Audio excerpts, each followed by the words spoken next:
I'm Gustav Danielsson, and I'm on Cinepod, the cinematography podcast.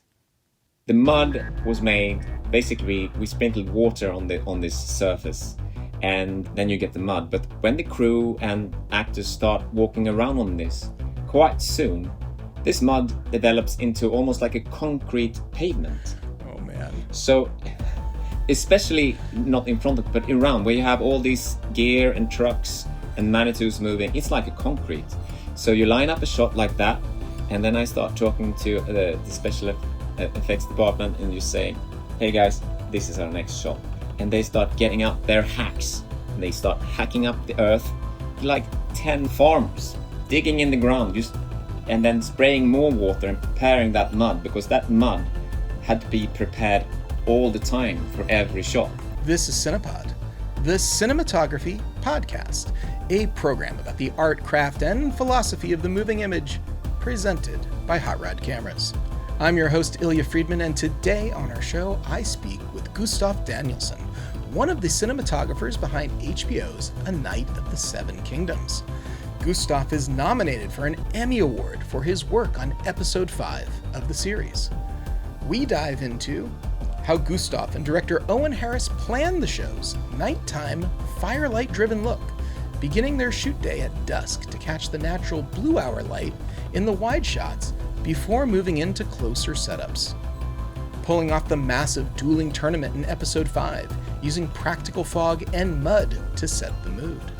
The sinister gray mist was chosen as a practical solution to use fewer extras, and added to the atmosphere of dread as it obscured the combatants.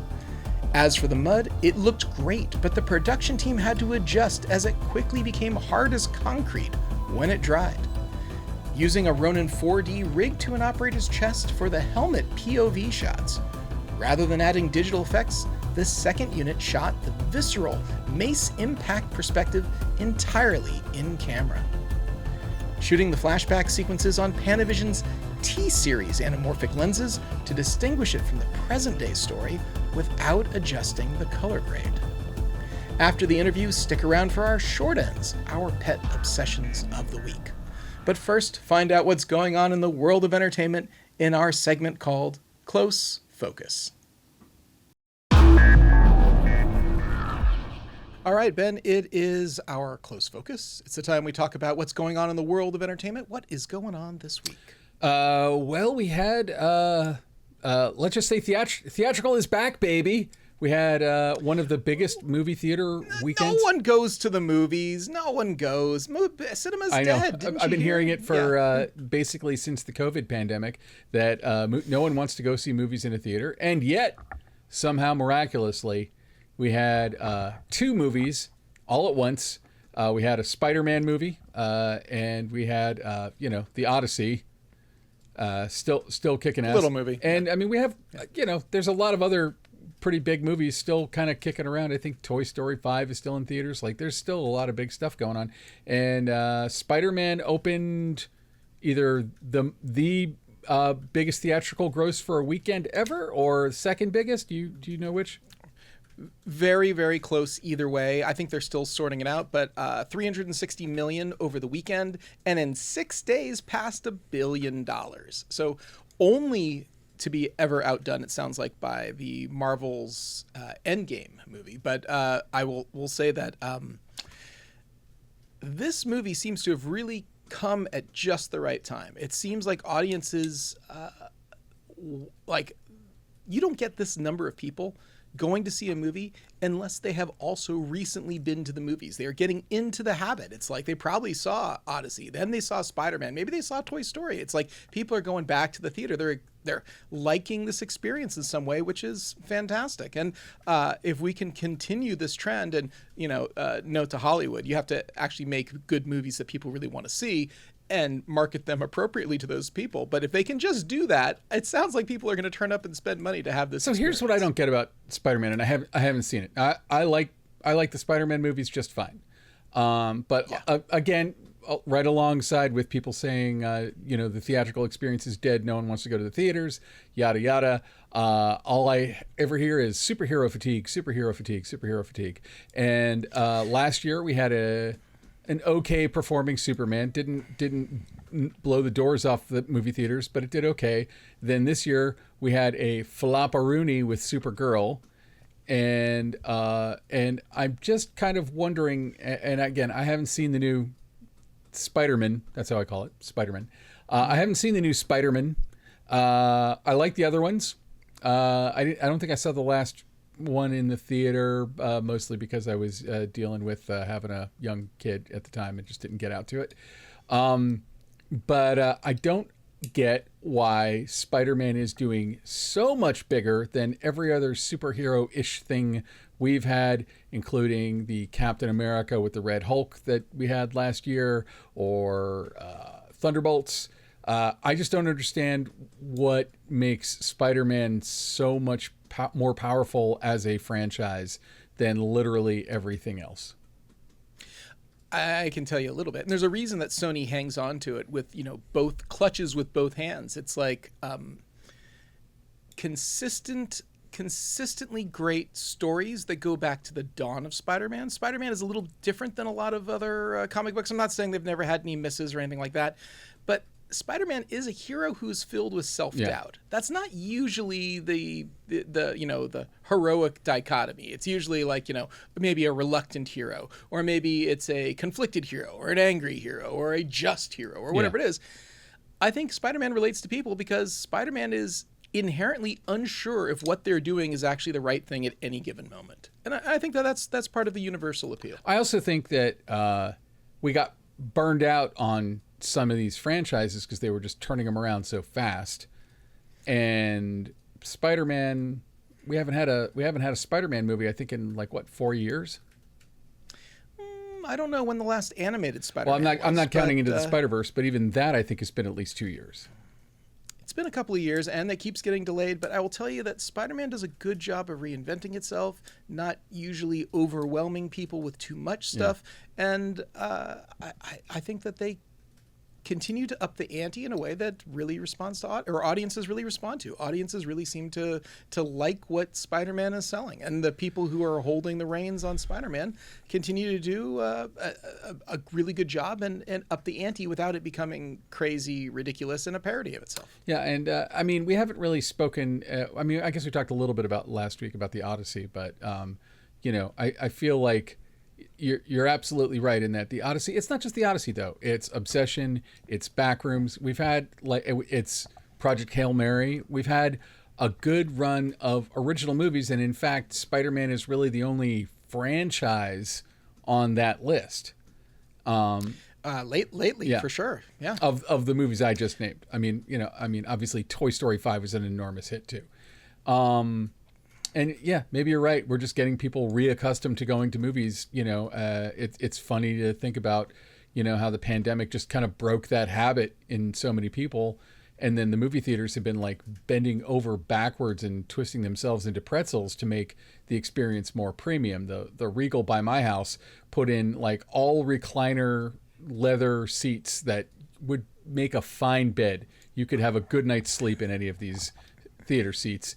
And made it so that, and there's a wall behind each row so that the people behind you can't bug you, yada yada. It's a much better, more premium experience. But my question was always we just have to want to see what's on the screen. I mean, we gotta have the inventory, and I feel like at some point I read a story or something last year where they were saying theatrical wasn't as bad as people were making it sound like. It's just there weren't as many movies, and I don't want to blame the strikes because I think the strikes were a good thing, but it's the movies that were coming out last year were the movies that would have been greenlit during the strikes, so inventory was lower, and this year we've got kind of I don't know. I haven't a bumper crop. I haven't done a study, but yeah, I'd say probably a normal amount of movies because last year we still had stuff like Sinners and Weapons, and there are movies that did really well. I do think that we can look and go there are certain franchises when they tried to do another Indiana Jones movie or Mission Impossible. Audiences I think are kind of saying hey, thanks for the Mission Impossibles, and I think we're done.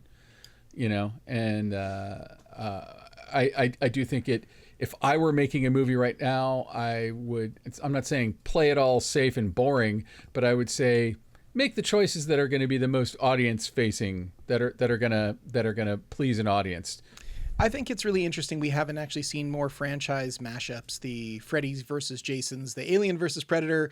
I am expecting, though, that as we've sort of now, on the decline, I think, on some of these franchises, have not seen like our, Saw meets Fast and Furious. The Devil Wears Prada meets Backrooms. Exactly right. So Backrooms not yet a franchise. I'm saying, like, let's be honest. Backrooms is a franchise. It's not a theatrical franchise. There's not Backrooms 2 Gonna or 3 be. you can go see. So yes, just you wait.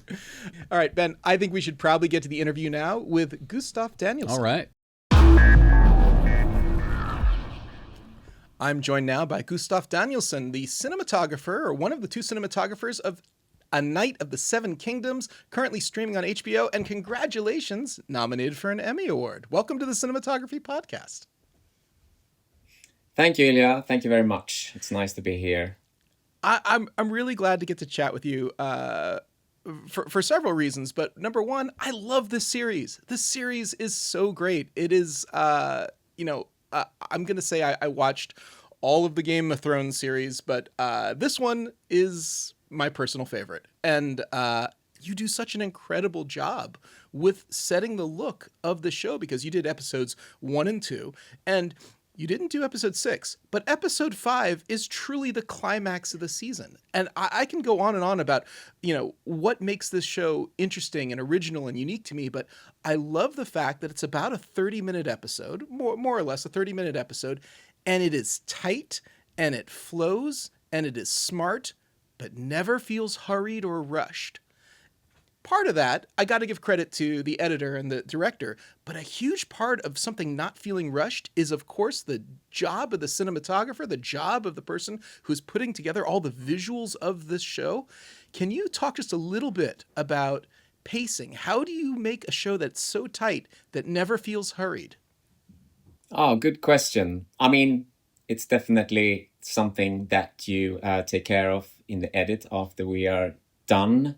And it's also very much a director's thing when we're on set. I mean, this show in particular had so many elements moving in the scene all the times, which made it very, very complicated.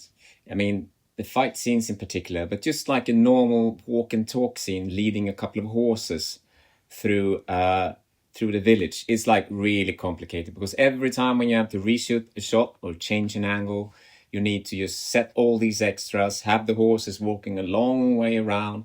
So it's very, very, very, it takes time to shoot every setup. And it also takes lots and lots of time planning. That we kind of, that was something we had to rely on quite a lot. Just planning really hard, the setups, where to put people, and when we start shooting night stuff and all of that, where should we have our lamps to light the sequences. We wanted to have rich, full images with lots of movement and people and all of that, and that takes time. Yeah, for sure. It definitely takes a ton of time to set that up. But when I'm talking about sort of like the unhurried aspect of it, you've got a lot of, even starting off in the first episode, these beautiful vistas. It starts off as essentially there's a burial going on, and we know nothing about the characters. We know nothing about the situation. It's all, essentially it seems like it should be exposition. It doesn't feel like exposition. We feel like we get all these insights. And then also there's a rather like, lowbrow, poop joke right in the first 4 minutes of the show, which I think in some ways kind of gives the audience this idea like, I don't know what I'm in for. Like, I don't know what I'm about to see. I feel like, in some of the ways that Peter Dinklage would always get this incredible, dry comic relief and sort of like humor from the original Game of Thrones series. Like all of that is getting poured into A Night of the Seven Kingdoms. When you're reading the script for the first time of this, how much of the humor is jumping off the page at you? Is this an incredibly funny thing? Is it not funny? I'm curious what it looks like from your perspective to judge the tone of this show. I think when I read the script, it is humorous, but not as humorous as it got when we had the actors in. You know, we had Peter Claffey playing Dunk, and we had Dexter Sol and Cell playing Egg, and their chemistry. That is something that you can maybe wish for when you read a script, to have a chemistry that good between two actors. But I mean, they were quite magical, I'd say. So it got more fun.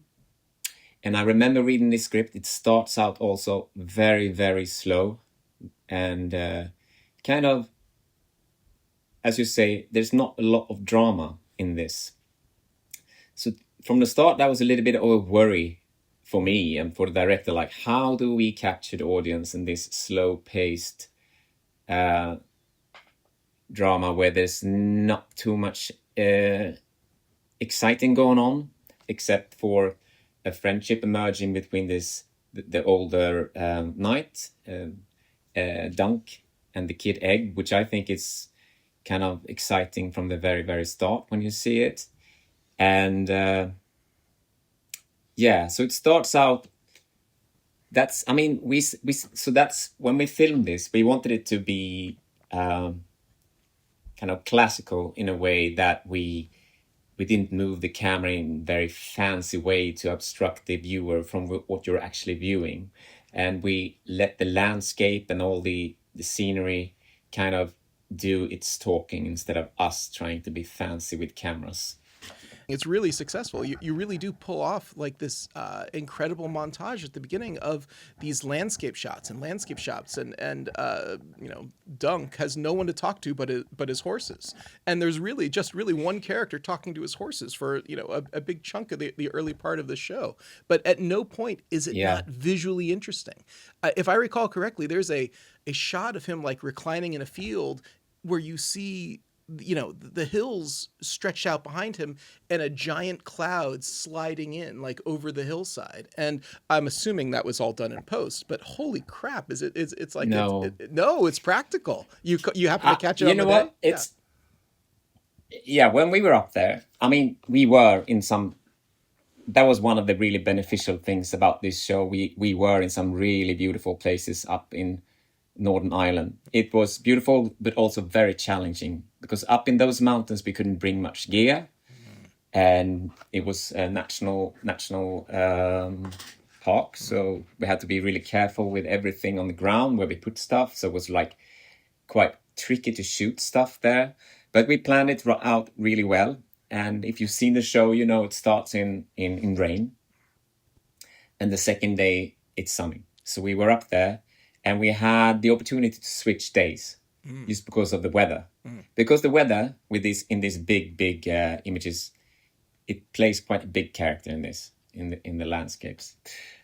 But so when we were about to shoot this, we just realized the first day it's going to be more clouds and the second day it's going to be more sun. So we decided, let's do the rain the first day, and we did that. And we had the rain towers, and of course there's a little bit of VFX just to make the sky was a little bit bluer and stuff like that, but it's mostly in camera, all that stuff we shot. And I remember we were standing there, it was quite windy, so you could see the clouds coming over the landscape. And I'm not sure, I think that shot we're talking about, because we did a few lock-offs, where you lock the camera on the character, and then you have him play the scene.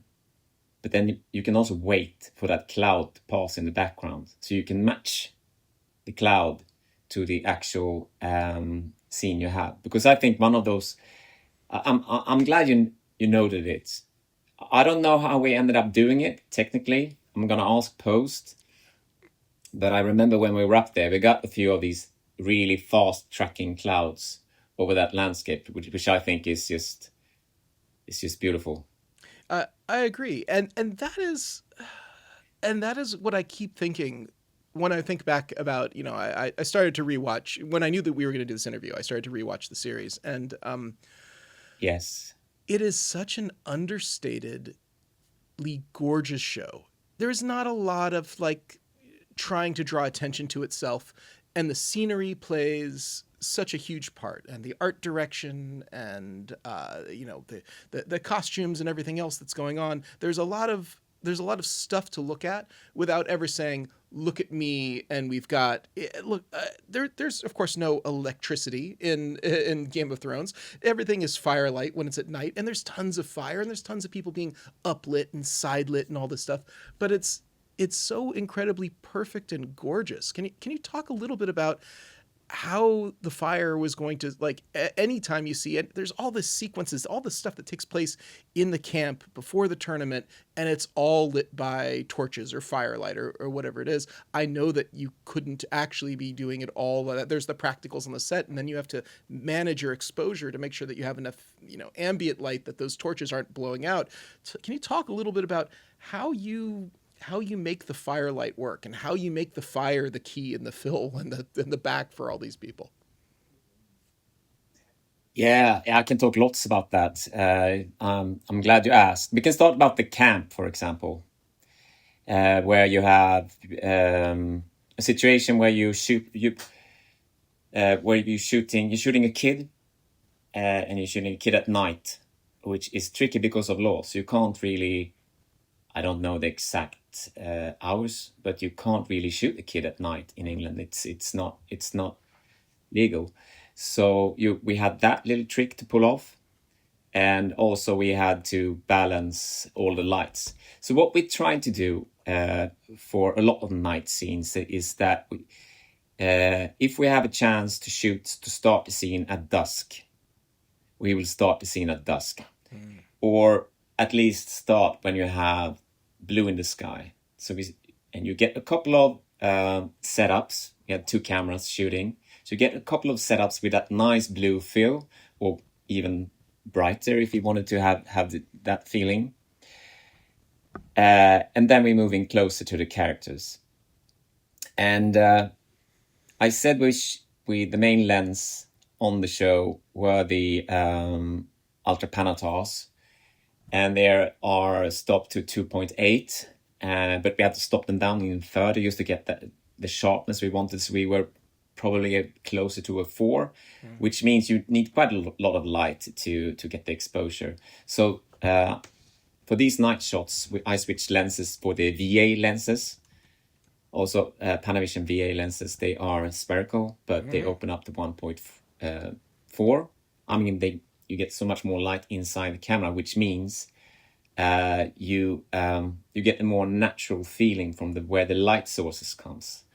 So basically, if we have a fire and you have a wide shot of that, we don't want to light it from big lights from the outside, because the light comes from the wrong direction.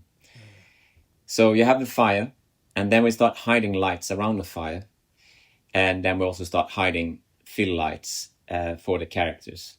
So we can balance the actual firelight, so it's not too overexposed with the light on the characters' faces.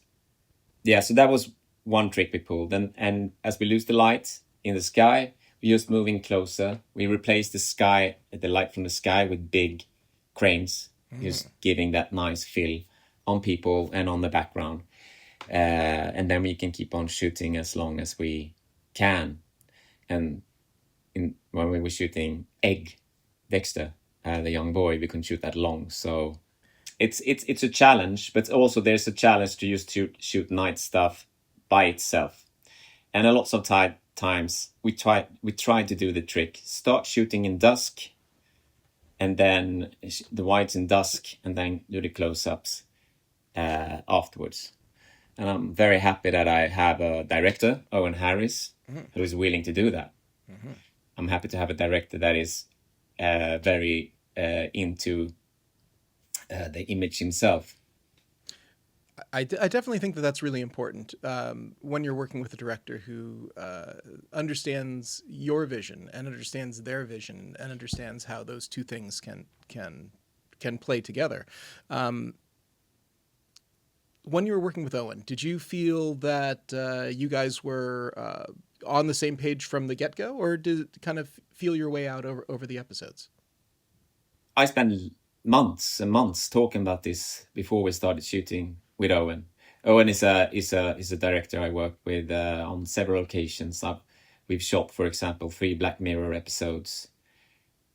So we know each other, and this little trick about shooting dusk shots. I'm not the only DOP who shoots in the dusk. Everybody loves to shoot in the dusk, but you need to have like a director that's all into that, just to get the beauty of the light. But to set the tone of the show, I mean, we talked immensely about other shows we liked. We talked about the original Game of Thrones, what we liked about that. Because I really like Game of Thrones, and I think it looks good too. It was a really good, for what it was a really good looking show, I think. Agreed. Very, nothing, quite classical, but beautiful show. But we didn't want our show to mimic Game of Thrones, but it's not that we wanted to do something completely different. But so I think what we did was something more, a little bit more naturalistic in terms of how we lit things and how things look. It's a little bit earthy and gritty, and especially night stuff. You can feel that you don't have that strong moonlight, for example. You have just a little bit of moon and a little bit of light, but mainly it's lit by actual sources you see in shot. So I guess that's something that was important for us, to get this really naturalistic look on this show. Yeah. One of the things we talk about a lot in the show is that relationship between the director and the DP. And I know Owen Harris he works, he's done a ton of great television over the years, including Mrs. Davis and Brave New World and other projects as well. I'm just curious, is that how you came on to A Night of the Seven Kingdoms? Was Owen booked and he said, I want to do this with Gustav? How did you come to be? Exactly like that, but I can basically I was shooting a show in Sweden, because I tried to mix working in Sweden with working abroad. I was shooting a show in Sweden, and he sent me a WhatsApp text saying, "Do you want to shoot a spin-off the Game of Thrones?" And I was like, "Whoa, what is this?" And I started texting with him. The fun fact: I just rewatched the whole Game of Thrones with my family, and everyone loves it, of course. So everyone was like, "You have to do it." So I did exit that Swedish show a little bit sooner than I was supposed to. And then I went to Ireland, and we started prepping for these episodes. And we spent a lot of times, and I talked to him a lot. I mean, when I pick lenses, I talk to him and I show him, this is what this lens is, this is what we get from that one, I want to do this, I want to do this. I think most of the decisions I make, he knows what I'm doing. And I think we have the same taste when it comes to lighting. I think we have the same taste when it comes to framing. Because when you're shooting a show like this, framing can also, it's quite intuitive how you want to do stuff. It's not like you're sitting and adding the 1/3 there and 1/3 there. You line up the camera, and then you both realize we should back up a little bit, or we should go in and do that and do that. And I also we talk a lot, and I think that we always synchronize ourselves when we shoot a project. So we both have the same idea of what we're gonna do, and he gives me space when it comes to lighting. He knows if something is tricky and I need to light something, and I give him space when it comes to acting, for example. If maybe the light isn't just that perfect, but we need to capture that actor doing that right now.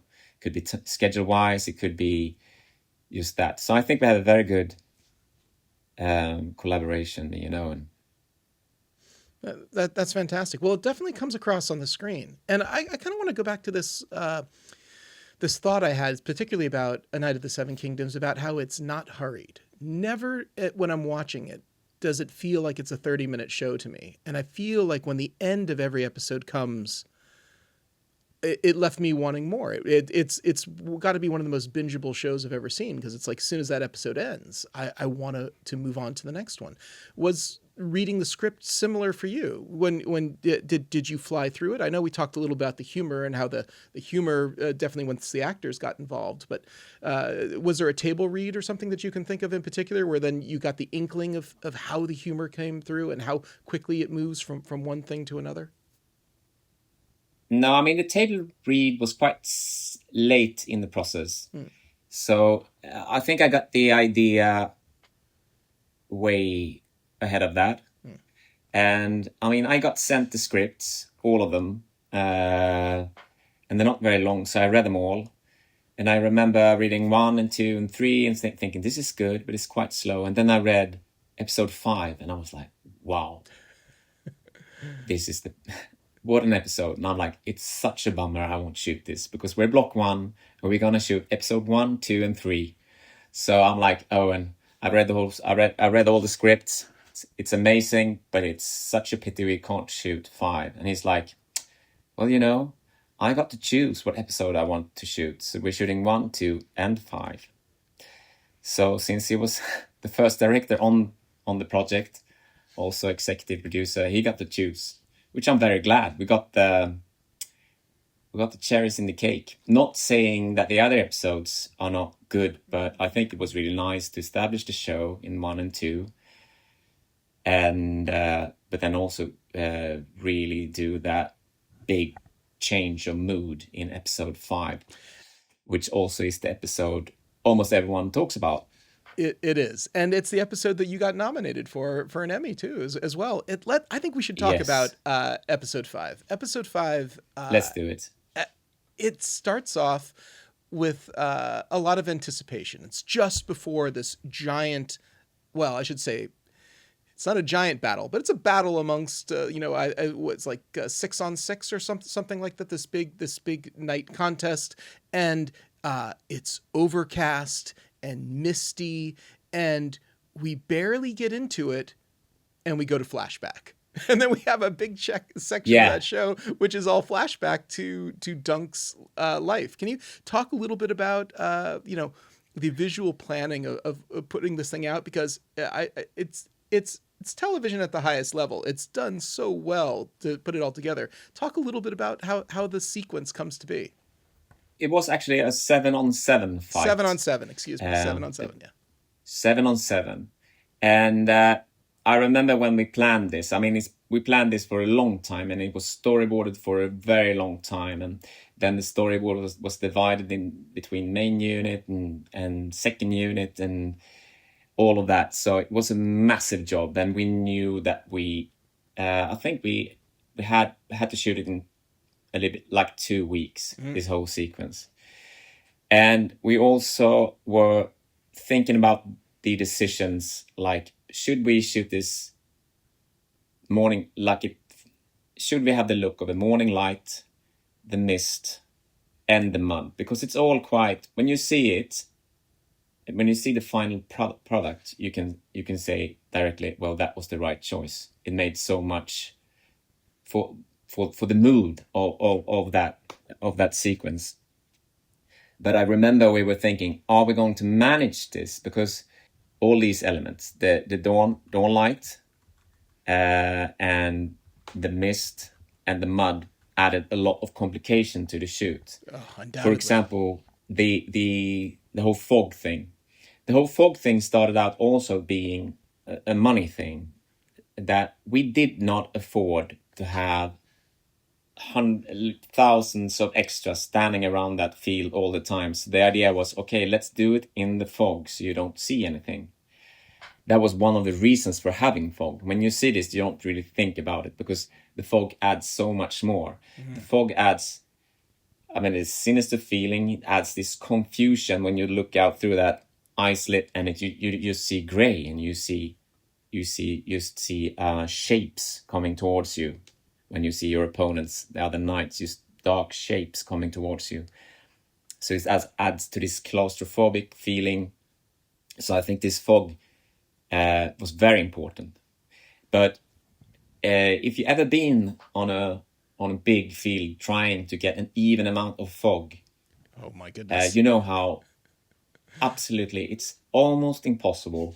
I've done it in different parts of the world, and our special effects floor manager, Tom Lloyd, he and his crew were working their butts off, just running around trying to get a nice even smoke. And sometimes we managed, but sometimes we didn't. And those shots, we had our VFX unit there, VFX supervisor Aaron Rueck, who just said, all right, just make sure you have smoke there and we take care of the rest. And they did an absolutely amazing job cleaning up the smoke. They did a lot of work on that episode that looks like it's in camera, which kind of it's the goal. Yeah, is what it should look like. Exactly. And no one can really tell how much they did, but they did a really, really great work cleaning that up. It's a big battlefield. That's huge. How large is that? Yeah, it's space? like it's almost like a soccer field. Maybe slightly smaller pitch. than a soccer Yeah. field, but it's Okay. big. Yeah. And every time you set up a shot, you have different horses doing this. So it's really, really, really complicated. But I think we had a fantastic crew doing this. I had my operators, camera operators, operator Sebastian Barraclaw. He's just brilliant. He does the wheels. He does everything perfectly. And you have the camera operator Peter Byrne, also brilliant. And we have the first AC, Andy Gardner, who takes care of everything and is really focused and really good.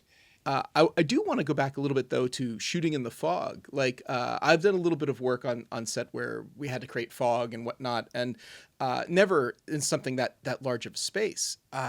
Were you guys setting up wind baffles, breaks of like giant flags and whatnot to try to prevent wind from blowing it all away? Were you kind of naturally in a valley? How much time do you get before that smoke and haze just completely dissipates? It's so much depends on what day you're shooting. And just to answer your question about if we had big windbreakers or anything like that, no, we didn't. We were in a valley. There was a forest on one side, and sometimes when the wind was coming down the valley, you can get an even amount of fog going. And when we started this battle sequence, we were quite lucky. On the starting day, everything was going really well, and we thought this is going to be a smooth ride. But then, like midday, the wind changes, and it changes in a way that you can't really, unless you fill the air up with smoke, you don't realize how the wind changes all the time. You have a feeling that the wind is coming from the west, and it's going to be coming from the west all the time, but it doesn't. I guess it was partly because we were in a valley. So it was just like the wind comes from the west, it turns, and then you have a lot of smoke just adding up on one place, and then nothing on the other side, and you have someone running out with an artem filling it up. And then you start shooting a shot. And if you're lucky, it looks good all the way.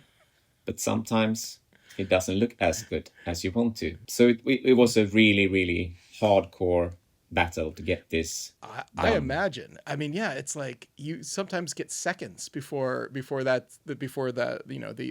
atmosphere is ruined. I got to ask you, how do you go about, this is a foggy day. It's supposed to be huge amounts of fog. It's exteriors. How do you massage the light? How do you end up working with the sun? And is the sun cooperating? Is it a sunny day and you've got giant fly swatters set up? How do you keep this even and continue to perpetuate the fiction that it's a foggy, lots of fog hanging in the air, early morning throughout this entire sequence? Because I know it took you weeks to do. So how do you keep that Yes. even? It's a very tricky question. It's basically, that was a lot of what my work was about. You can plan, you can start trying to shoot as much backlit as possible all the time. So if you get a little bit of sun in shot, it doesn't look as unflattering or as sunny as if you have sun coming from the front and from just next to the camera. So you can plan your schedule trying to shoot as much backlit as possible. And then we control the light, and then I had my gaffer, Seamus Lynch, who is a really great gaffer locally from Northern Ireland.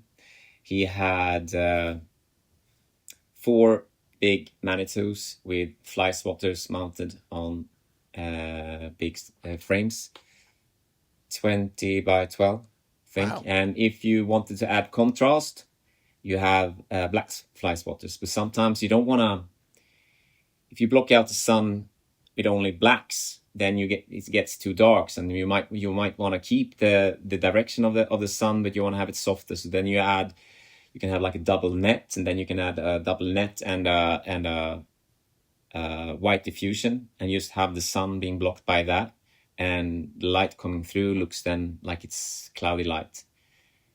But this means also you have all these gear lining up on this field, and it could restrict the camera operation, but you always have to plan this out.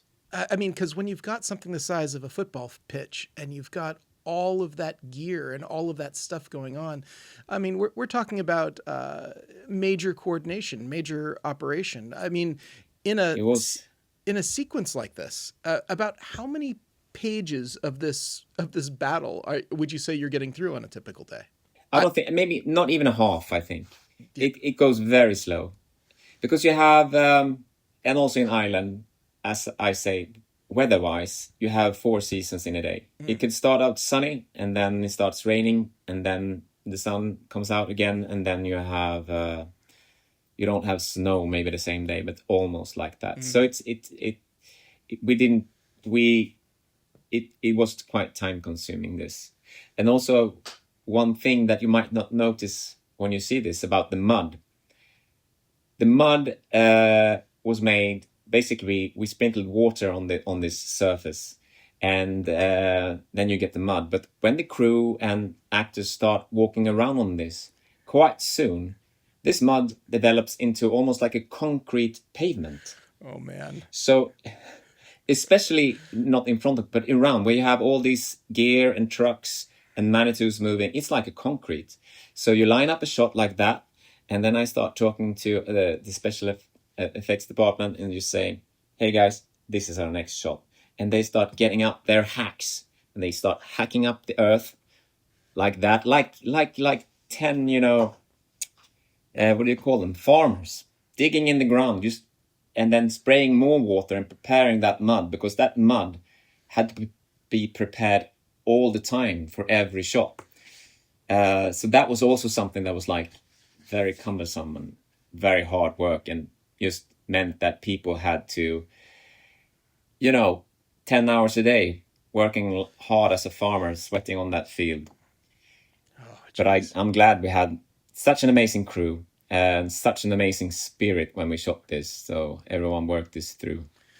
I think working in mud is incredibly difficult for everyone, because you got to have the appropriate boots and gear on too, because it's just like, and trying to keep everything clean. It's like you have to.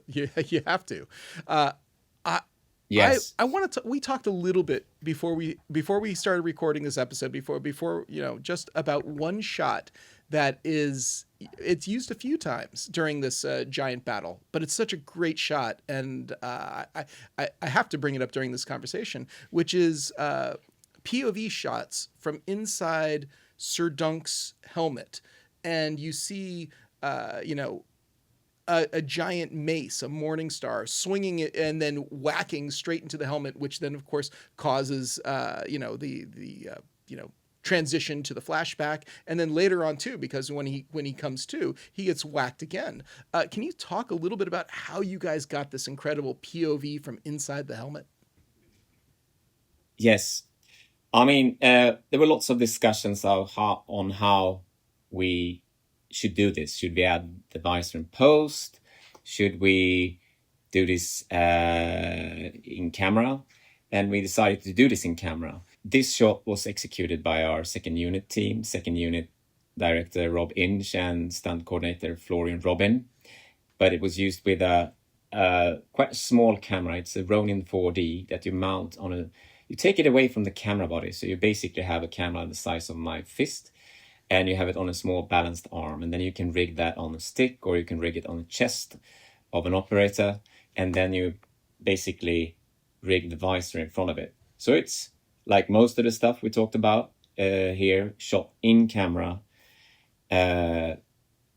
mounted on chest on a rider, riding on an operator, riding towards another rider with a mace like that. Of course, that mace is not a heavy mace. It's a very lightweight one. It looks heavy and it sounds heavy. So it's not as dangerous as it looks when we record it. But I think it's a very, very effective shot that stunt unit pulled off very, very nicely. Oh yeah, it's visceral. As an audience member, you get the feeling, especially when the sound effects and everything is added. And I think at one point too, there's a little bit of like red obstructing the vision. It almost looks like you're looking through like blood, and of course Sir Dunk's eye is swollen up too, so like you can see even less through the helmet. But it's super effective. And then you hear the sound of Sir Dunk's breath, like really, really heavy. This I think the breathing adds to this so much. It's really fun.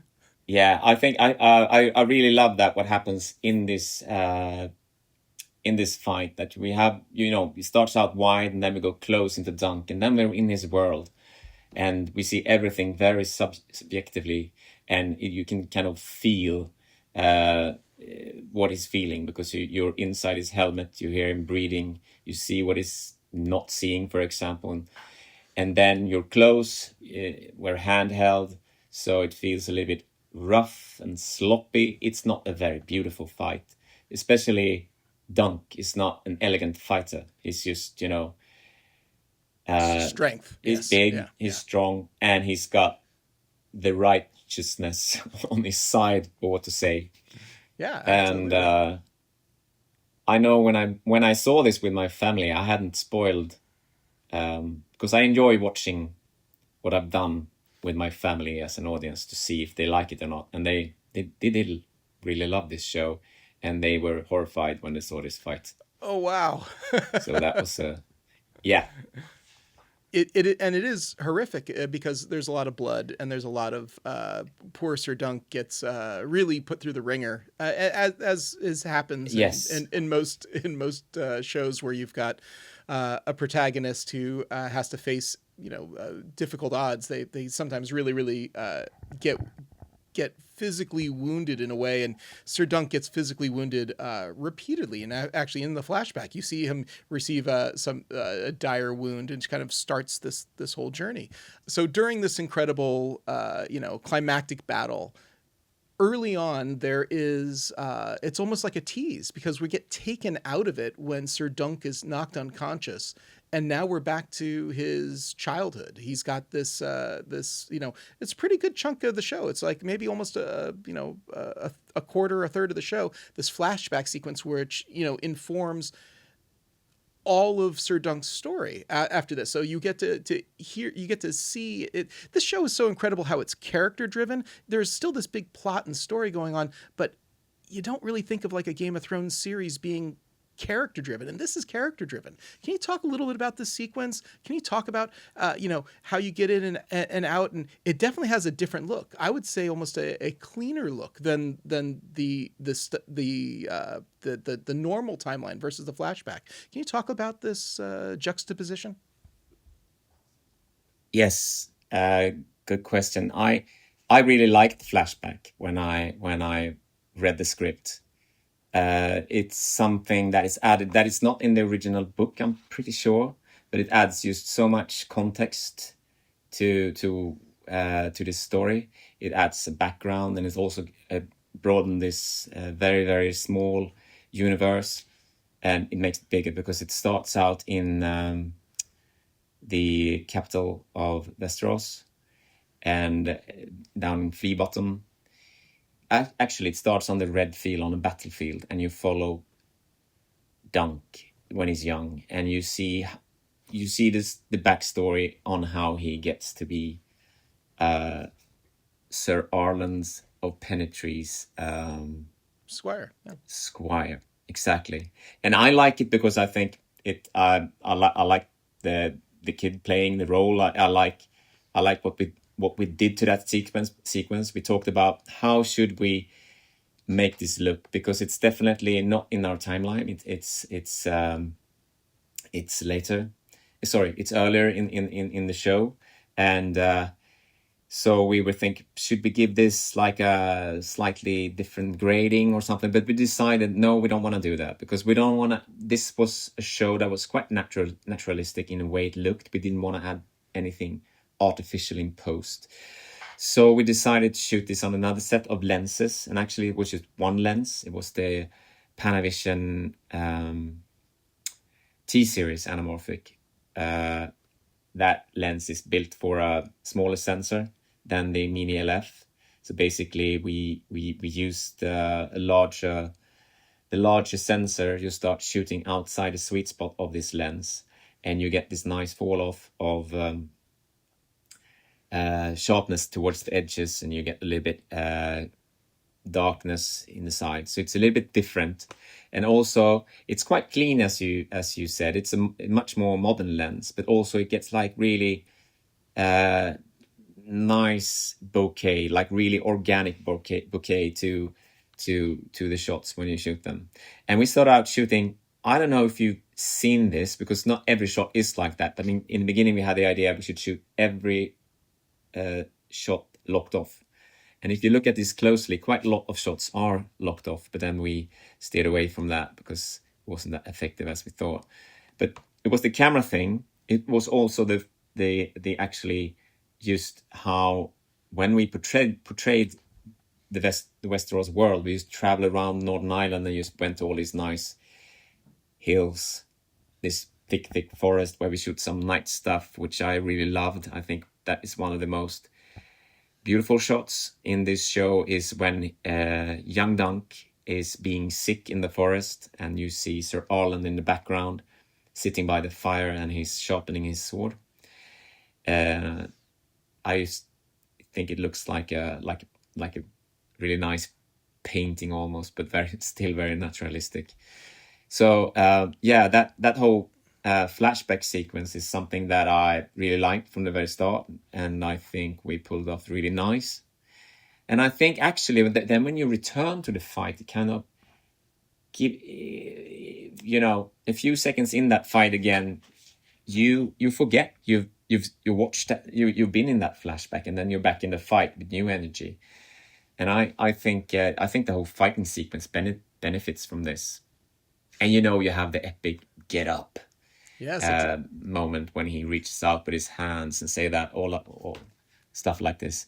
It's a wonderful tool to fool the audience, because the first time you see Sir Arlen of Pennytree leaning over Dunk, it's in the flashback, but then it cuts to the battlefield and in basically the same situation, and so then you realize that you've got some sort of like vision that's been playing in Dunk's head, and then even a few minutes later, Dunk is rendered unconscious again in the battle, and there's a shorter callback to the same thing. It's really effective. It's really well put together. Yes. And we don't actually get to hear very much from Arlen of Pennytree, except like really in this episode. Like there's a lot. There's a lot that we get to hear from him. So that's great. So I think the actor playing Sir Arlen, Danny Webb, is just absolutely brilliant. He's funny. He invents stuff all the time, always doing some funny tricks. This is just a small scene of him walking through an alley, and he kicks this barrel of apples, and they fall behind him. That was something that he just made up. So when we shot it, he said to the extra, I'm just gonna kick your apples there. And all this fun stuff all the time. Really funny guy. I feel like there's a few different sort of improvisational or unintended moments too. I think there's the gentleman who wears the stag crown. I can't think of his name right now, but Sir Lionel. Sir Lionel, thank you. Sir Lionel climbs over this like picnic table in his tent, and then as he's getting down, his antlers catch on a chandelier, which causes it to shake, and he says sorry. And I feel like Sir Lionel's apologizing. No, he was saying sorry to the crew because he thought he was going to have to do that again. That was like, but yet it gets used in the episode. This is my read on it. I can't imagine he was supposed to knock the chandelier, or. I remember when he shot that. I think the first time you're probably right. No, but he was in character. But it was definitely a mistake, him doing that. But he just kept on doing it because it's fun, and it kind of suits the scene. They're drunk and lots of fun actors actually on this show, and especially of course Peter Claffey and Dexter. So nice to work with them. Yeah, their chemistry is incredible, and there's so much restraint to this. Could have so easily been over the top in one way or another, but it's not, and it's played just tonally pitch perfect. It's really amazing how the show has come together, and I'm excited that there's going to be more in the future. So that's all something to look forward to.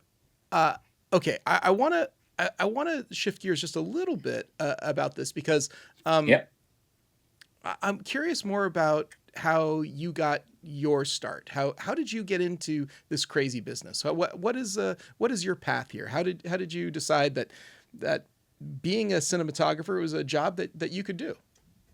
When I was young, I wanted to be a painter, but I realized that was not a job. That was almost like a dream. So I started to study architecture. But on the side, I started filming, and then that filming just took over. So I went to film school and started to be a director. And that was a starting film. And I started my apprenticeship with a very famous Swedish director, Roy Andersson. I don't know if you heard his name, but he was in the 90s and 2000 very famous. Everything he did premiered in Cannes. So I started to work with him, and pretty soon I became his DP. And we started shooting some commercials, and then I shot my first feature film, You the Living.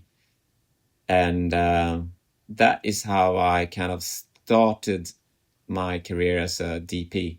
I was always in the beginning, DPing and directing, but I always kind of tended to like DPing more.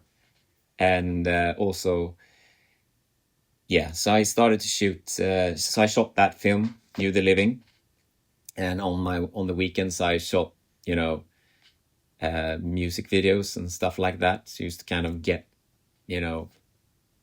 lots of, basically because I used to love filming. I would film anything anyone throwed at me, and that led me to my international career also, and I started shooting Black Mirror episodes with Owen Harris and other different stuff. So now I kind of juggle between international projects and projects in Sweden because I have a family and kids, and it's just kind of kind of a good way to not be absent all the time. Is it really difficult then to manage the international work along with the domestic work? I mean, because I'm assuming Night of the Seven Kingdoms takes you away for a good chunk of time. Some DPs I know they bring their families with them. Others, arrange for visits. Yeah. Others take breaks and disappear for a little while. How do you do it? Well, now my sons are getting quite old, so they can kind of manage without me better. But well, I take them with me, especially during prep and weekends. But when you start shooting, it's not you don't have much time for a family when you're abroad. It's just basically that's a good part for me when I'm shooting abroad. I work almost constantly. You shoot in the weekends and in the weeks, and then you plan in the weekends. And so basically, I bring my family over just so they can see the nice locations. And if I'm in a fun part of the world, it'd be nice to bring my family. But I can't really have them there for a long time when I'm shooting because I'm just into work too much. Okay. Well, I think it's interesting. I like talking to people in different parts of the world because the way that production flows is different. People have different systems. It's very different. And everyone loves to talk about French hours, but what are the hours like in Sweden? Are they more like America? Are they more like France? Somewhere in the middle? What's it like? I haven't worked in France yet. No, Sweden is very. It's like 8-hour days, 5 days a week, or it's 10-hour days, 4 days a week. So it's quite good for the crew, I say. And sometimes if you do shorter projects, you can kind of juggle the hours. You can kind of, push all the hours into 2 weeks, and then you have a little bit less the other ones. But it's compared to my work in England and in US work, very much less hours. Sweden is. I'm sorry, I'm getting a little bit out of topic, but in terms of just comparing myself to my international colleagues. In Sweden, men have, we have paternity leave. You're supposed to be at home as much as your spouse, and which of course makes it a little bit more complicated if you're working abroad. I always think it's really interesting. Like my follow-up question is like, okay, so you can work 5 days a week, 8 hours a day, which sounds like, I'm sure, a dream to many people in America who can't comprehend what those sorts of days and hours are like. You guys still get your projects done in a reasonable time too. It's not taking you like 2 or 3 times as long to make stuff. So how is it so much more efficient in Sweden than elsewhere? It's fun because I've been doing these big projects abroad, and I've been doing the smaller projects in Sweden, even big projects in Sweden. And it would be so nice to invite an international crew. Just as I like working abroad, it would be nice to invite an international crew in Sweden to see how we work, because it's a little bit more, I guess, like you do it in the indie films in America. You're trying to be very inventive all the time and trying to get the most out of money. And, it sounds weird. We don't do as big stuff in Sweden as you do in Hollywood. That's how you can manage to do quite a lot in this time. But for my fellow colleagues here in Sweden, I don't want this to change. I think lots of people in Sweden that work these hours are very happy. They can lead a normal life on the side. And not everyone is, lucky like me that can go abroad. When I'm abroad, I spend every waking hour working on a project. And then I go back to Sweden and I can take it a little bit softer. Of course, I don't work these hours. I work much longer hours than the rest of the crew normally, because you prep and you go in advance to a set and stuff like that. But I think there's good in both worlds.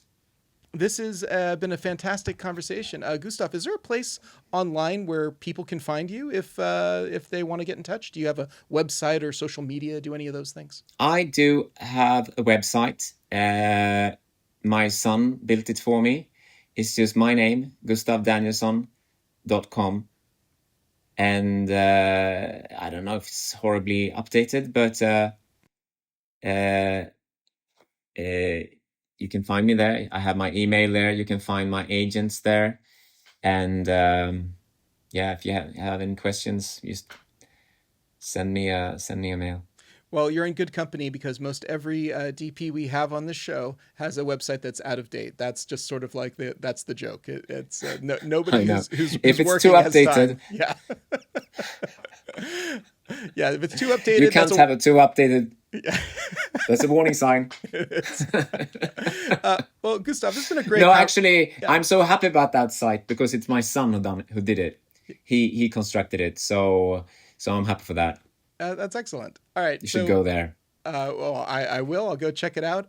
Thank you so much for being on the show. I can't wait to see what you do next. Thank you, Ilya.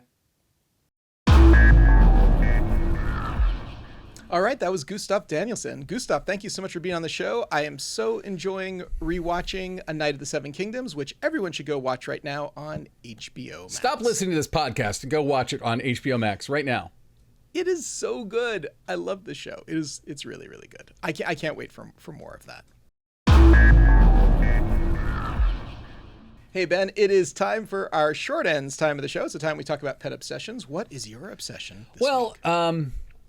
There's a new movie that is coming out, I believe, this week, and it was the Mystery Movie Monday at Regal yesterday. I didn't go. It's Eli Roth's new movie called Ice Cream Man, and there's a little bit of controversy coming out about it, and several of my horror friends have reached out to me. Now, I'm going to preface this by saying, even as a massive horror fan, Eli Roth never really been my speed. I've given him a lot of chances, and after a while I was like, Eli Roth seems to be doing just fine without me. I wish him no ill will. So I didn't go to it. But the controversy that's come up is it's a $6 million movie. And apparently it's loaded with generative AI. And that almost makes me want to see it because I want to see if it truly is loaded with generative AI. And if our eyes, I guess in this case, my eyes, have gotten keen enough to spot it. Because my question to everyone who's told me that is like, do we know it's generative AI or is it just CGI that doesn't look all that great? Or is it CGI that looks kind of photoreal in a weird way, but somehow doesn't jive? Now, I rewatched the trailer and there were a couple of shots that I was like, yeah, that looks like Gen AI, I think. But also you could convince me otherwise. And I feel like that the exact positioning of Gen AI in the uncanny valley has fooled us for a little while because we weren't used to... The uncanny valley is a large valley. It is a large valley, for sure. And we've been used to hanging out in the south end where the CGI lives. But now we're in the north end where the AI, the generative AI is. And it does something wrong in a different way from CGI. And often CGI doesn't do anything wrong because it's invisible. Like, there's tons of CGI in the Odyssey. And it's mostly invisible because Christopher Nolan does things like, hey, I'm going to have a giant whirlpool, but let's have some jet skiers do a bunch of donuts in the ocean right there, right before we do it, so that the CGI thing will actually have a natural wake that we can blend it in. Very smart. And there's a lot. I'm sure that if I go see the new Spider-Man movie, that's just going to be wall-to-wall CGI. There's going to be all kinds of CGI, and into that, I'm also lumping compositing and a million other things. And CGI, over the last several years, has expanded to include things like Unreal Engine and the stuff that Greg Fraser pioneered for Mandalorian. But and even in Late Night with the Devil, a movie I love, it caught some flack for having title cards that came up that were like the old Johnny Carson title cards that said more to come. They did that, but they used Gen AI to create those instead of hiring a real person. And it caught a weird amount of flack for that, which I thought was like, who cares? But I wonder what having actual, like one of the shots, again, this came from a friend of mine who saw it. There's like a shot where a kid's playing baseball and they just didn't get the shot they needed. So they used Gen AI to generate a shot of the kid running for a baseball. And I'm like, didn't look right. That's lazy. And according to the internet, which we all know is 100% reliable, always. The movie cost $6 million. And $6 million, and it was shot in LA. $6 million shot in LA, that's pretty low budget movie, especially for somebody like Eli Roth, who made a $120 million Borderlands movie 2 years ago.